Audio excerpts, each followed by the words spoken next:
Sobat Kimis, kali ini kita akan melakukan praktikum sintesis asam benzoat. Untuk lebih jelasnya, check it out!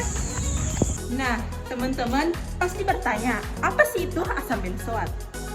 Asam benzoat ini merupakan asam karbosilat yang memiliki bentuk paling sederhana, di mana yang merumuskan C7H6O.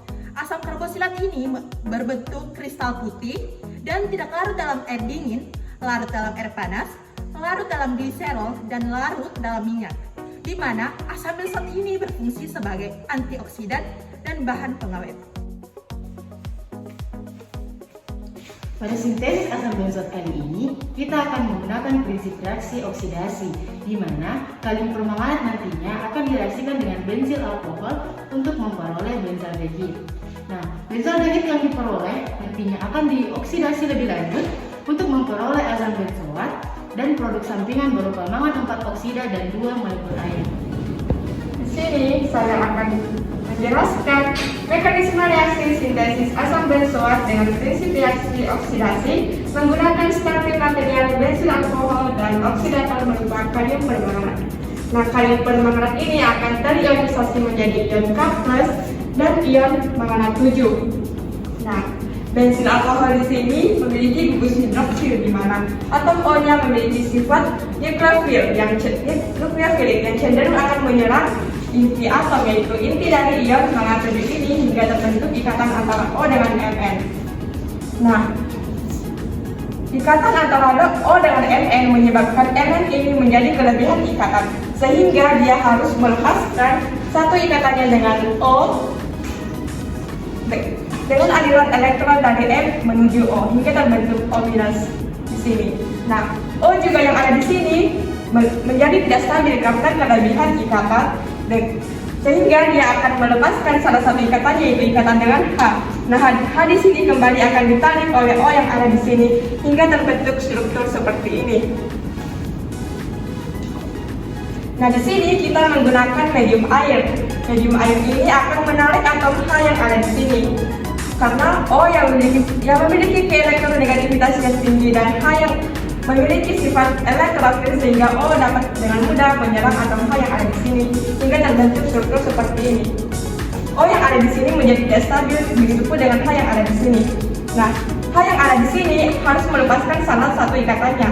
Nah, H ini akan lebih tertarik oleh atom O karena elektronegativitas dari O lebih tinggi dibanding atom C yang ada di sini, sehingga H di sini akan memutuskan ikatannya dengan C dan terbentuk hidronium, dan C di sini akan membentuk ikatan rangkap dengan O hingga terbentuk struktur seperti ini. Nah, O di sini karena terbentuk ikatan rangkap dengan C menyebabkan O kembali menjadi tidak stabil karena kelebihan ikatan. Maka dari itu dia kembali melepaskan ikatannya dengan Mn hingga terbentuk asam permanganat dan benzaldehid. Nah, kali ini saya akan melanjutkan penjelasan terkait reaksi pembentukan sintesis asam benzoat dari penjelasan reaksi sebelumnya. Nah, karena kan tadi sudah terbentuk benzaldehid. Nah, benzaldehid akan bereaksi dengan hidronium dan akan berbentuk seperti ini. Seperti kita lihat di sini, atom O yang ada di sini kelebihan ikatan berbeda menjadi tidak stabil.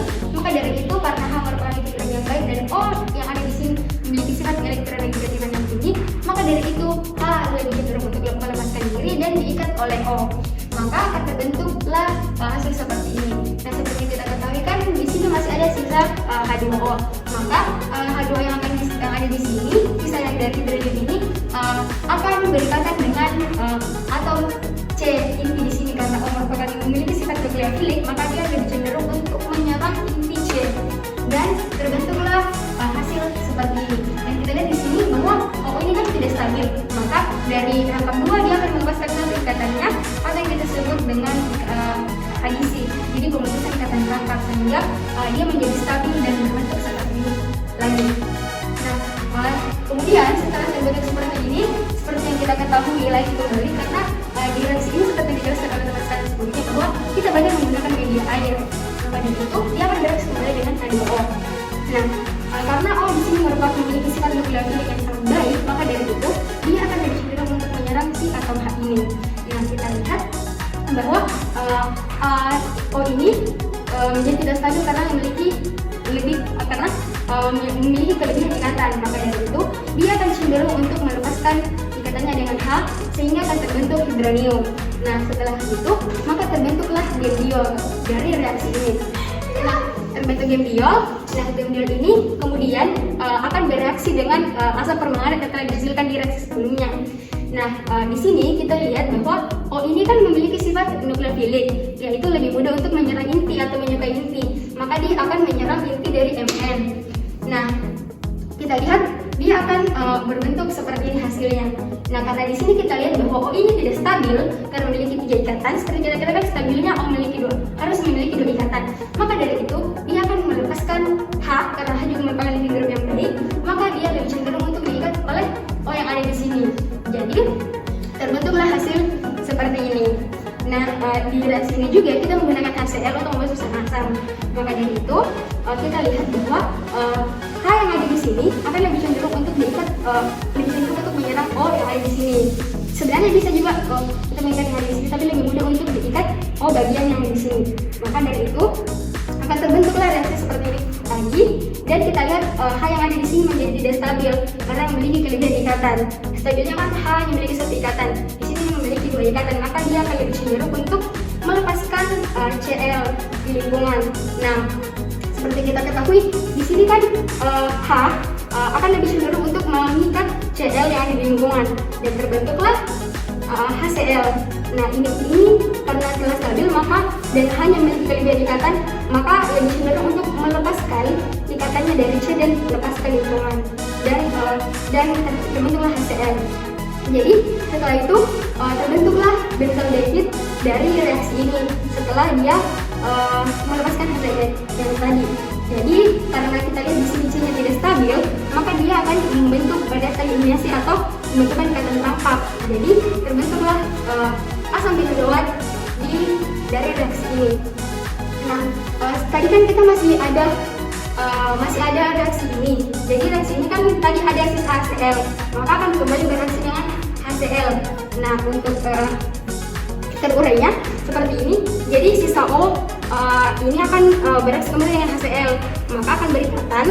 Dan karena memiliki kelebihan ikatan, maka dia akan melepaskan Cl ke lingkungan. Nah, katakan kita punya ion K+, jadi akan bereaksi menjadi KCl. Kemudian terbentuklah reaksi seperti ini, dan setelah ini terbentuk maka akan terjadi reaksi tautomerisasi atau di mana dia akan berusaha untuk menstabilkan dirinya dengan perpindahan atom hidrogen. Jadi setelah itu karena atom hanya ini akan berpindah ke sini atau hidrogen ini akan berpindah ke sini, maka akan terbentuk mangan peroksida seperti ini. Dan produk yang lainnya adalah 2 molekul air, sehingga jadilah reaksi sintesis asam benzoat kita menghasilkan asam benzoat dengan produk samping mangan peroksida dan 2 molekul air. Adapun alat dan bahan yang digunakan pada praktikum ini adalah alatnya berupa labu alas bulat, beaker, Erlenmeyer, gelas ukur, seperangkat alat reflux, dan kompor listrik. Adapun bahannya berupa natrium sulfit, natrium karbonat, kalium permanganat, benzaldehid, aquades, dan HCl. Step pertama yang dilakukan adalah menimbang seluruh bahan yang digunakan sesuai dengan konsentrasi yang diinginkan.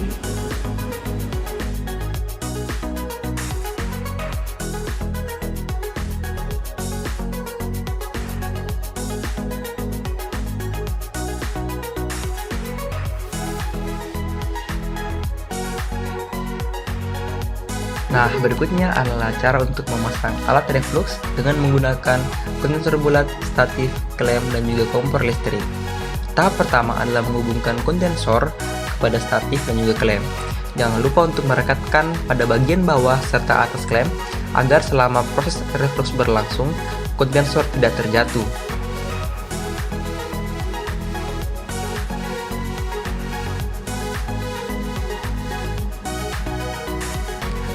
Berikutnya, kita pasangkan labu alas bulat, lalu di bawahnya kita akan taruh kompor listrik.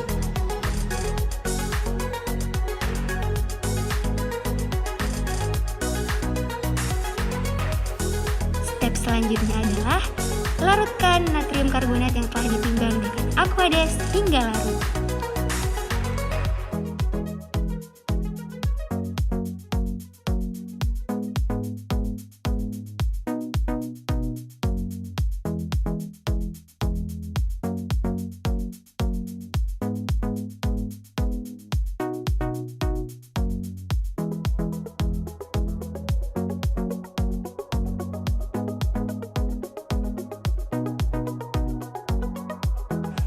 Selanjutnya, campurkan benzaldehid yang telah ditimbang dan juga natrium karbonat yang telah dilarutkan tadi ke dalam labu alas bulat.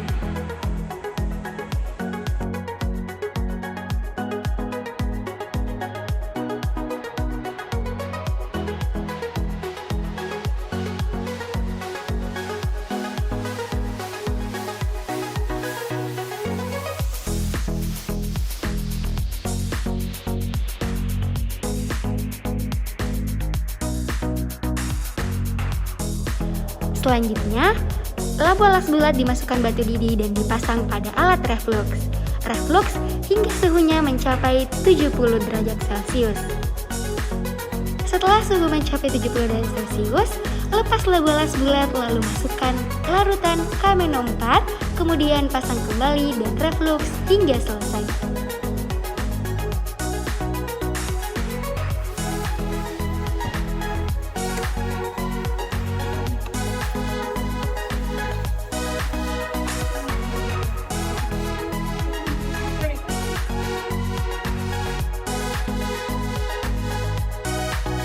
Step selanjutnya, setelah reflux selesai, dinginkan labu alas bulat dan disaring menggunakan kertas saring.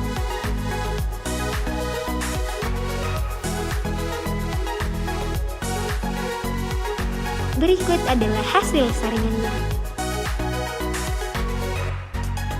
Setelah disaring, tambahkan larutan natrium sulfit jenuh ke dalam filtrat untuk mendekolorisasi atau untuk menghilangkan warnanya.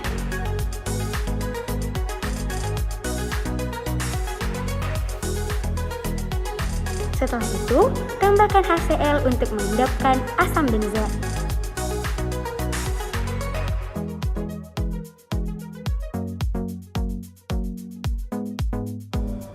Setelah diendapkan, endapan dicuci menggunakan aqueous dan disaring untuk mendapatkan asam benzoat sederhana.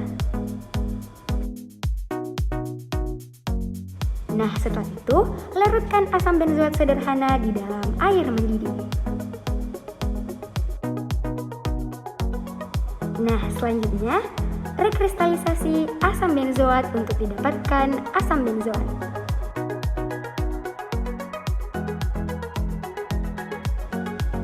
Setelah itu, sebagai tahap akhir dari praktikum ini, kertas saring yang digunakan untuk menyaring hasil rekristalisasi dimasukkan ke dalam oven pada suhu 80 derajat Celcius. Lalu setelah itu diambil kembali dan dilakukan penimbangan untuk melihat berapa hasil akhir dari sintesis yang telah dilakukan.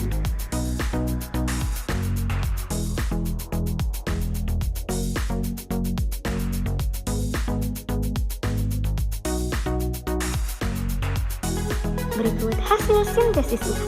Nah, Sobat Kemis, demikianlah praktikum sintesis asam benzoat. Dapat disimpulkan bahwa telah didapatkan hasil rekristalisasi berupa asam benzoat yang memiliki ciri-ciri pemberian sesuai pada pustaka, yaitu kristal tak berwarna atau putih, hampir tidak berbau, dan rasa agak manis. Sekian dari kelompok kami. Dadah Sobat Kemis, sampai jumpa di lain kesempatan.